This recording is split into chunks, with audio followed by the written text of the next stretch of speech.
Hello, and I am live again, as I talked about in the previous video. So yesterday I had a little bit of an introduction to what I'm doing, but basically, to sum it up as short as I can, I really wanted to create more videos for this channel, connect with you guys, share some of the things that I'm interested in that aren't specifically piano related, but I also don't have the time to meticulously edit videos. And it's mainly just the kind of stuff where we could sit down and have a conversation anyway. So it's not stuff that needs to be really well edited. Like, it's not like I'm doing vlogs or things that need really careful editing. So I figured I might as well just go live, and then it's a faster video creation process. We still get to have conversations and well, today's going to be kind of ridiculous. So I don't know what we're going to talk about for the next, however many days, but today we are going to talk about my childhood journal, which has a piece of tape on the front. Oh, it's getting very brittle.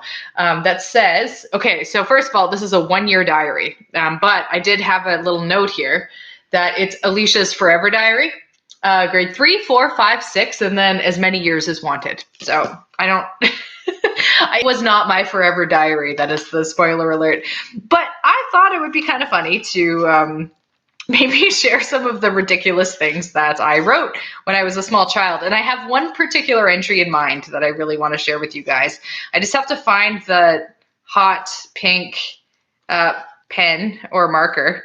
I probably should have found this before going live. Oh my goodness, where is it?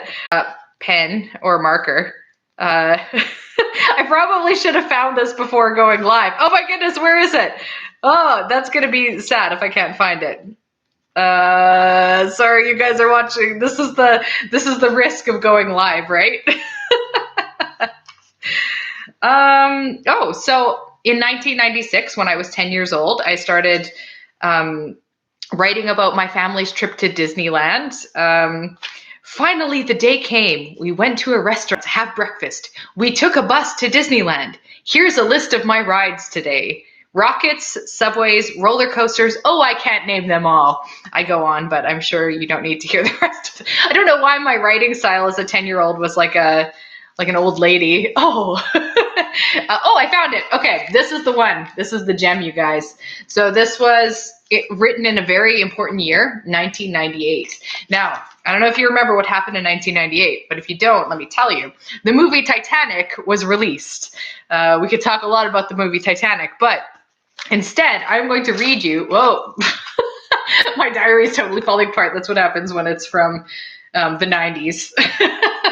But anyway, yes, I'm going to read you my diary entry of my experience watching the movie Titanic in an attempt to embarrass myself publicly. So here we go. Actually, in fairness, if I was reading my journal entries from age 18 as opposed to age 12, I think I would be way more embarrassed for those ones than this one. I watched Titanic with Diana. Oh, by the way, shout out to Diana, one of my oldest friends. I still keep touch with her. I watched Titanic with Diana, and it's an experience. I'm gonna read my typos, my writing misspells. It's an experience I'll never forget. Leonardo DiCaprio is so cute, the cutest actor I've ever seen.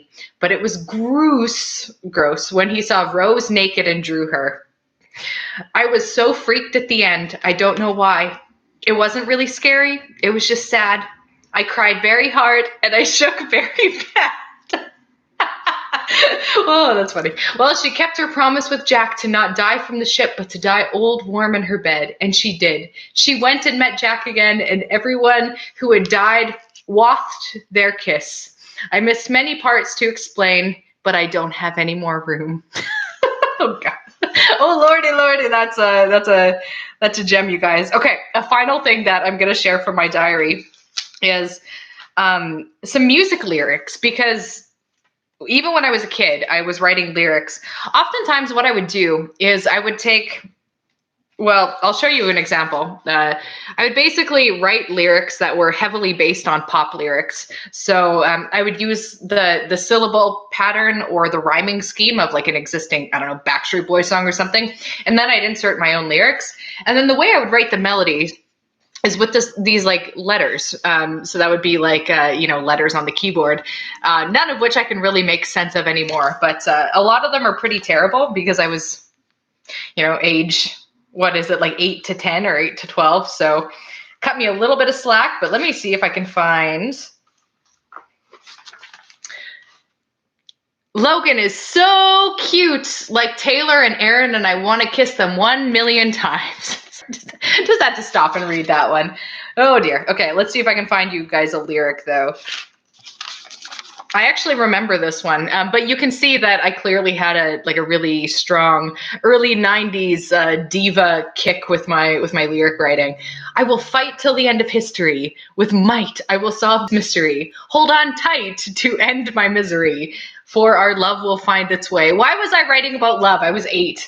I don't even think I put on a date, but just based on the, look at that glorious handwriting, you guys.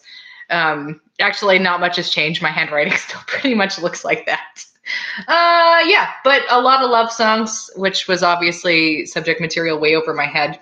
Really fun. So I encourage you to be a hoarder with your own diaries and stuff. Like I said, I have a bin, it's heaping. I actually had to dive through piles of paper to get to find this diary. But holding on to stuff like this, you could criticize me for it. I don't know why I've been carrying it around on all my moves. I've moved like a dozen times in the last dozen years, and I'm always lugging around this big bin of books. But the thing that I like about it is, I don't know, because I can dig things like that up from the archives. So I don't know if you've ever had a journal, even now, like say you're my age, say you're a 33-year-old and you're just like, I'm going to write my first journal. Your 63-year-old self would probably get a real kick out of going through that. So yeah, lots of fun. That's pretty much all I wanted to share with you guys today. Like I said, embarrass myself, but not as much as if I'm reading my lyrics from, when I was 18. Because when I was 18, I was way more angsty. I was really sad and deep and all those things. I probably just thought it was deep, but I probably wasn't, because I had zero life experience. But I took myself a lot more seriously. And somehow that is way more embarrassing than a child who takes themselves seriously. Like a 10-year-old who's like, oh, look at me, I'm writing music. You're like, oh, that's so cute. But a 18-year-old who's like, I'm writing music. You're kind of like, gotta work on that. Gotta work on that, bud. So maybe I'll share those at some point. Like I said, I have no idea what tomorrow's video is going to be like. I'm just going to ride the wave of inspiration. Maybe we'll talk about something that's a little bit more substantial, but I just wanted to, I don't know, maybe that's a way for us to get to know each other a little bit better. But as always, feel free to, oh, hi, there's someone here. Zialoni Sparag. I'm so sorry. I probably shouldn't try to pronounce people who are commenting, but I do appreciate that you stopped by and that you said hi. I don't expect people to show up to these live because I have such a small audience on this channel, but it's awesome that you guys have. So I see that there's 4 of you. So anyway, I'll catch you guys tomorrow, and we'll see what happens.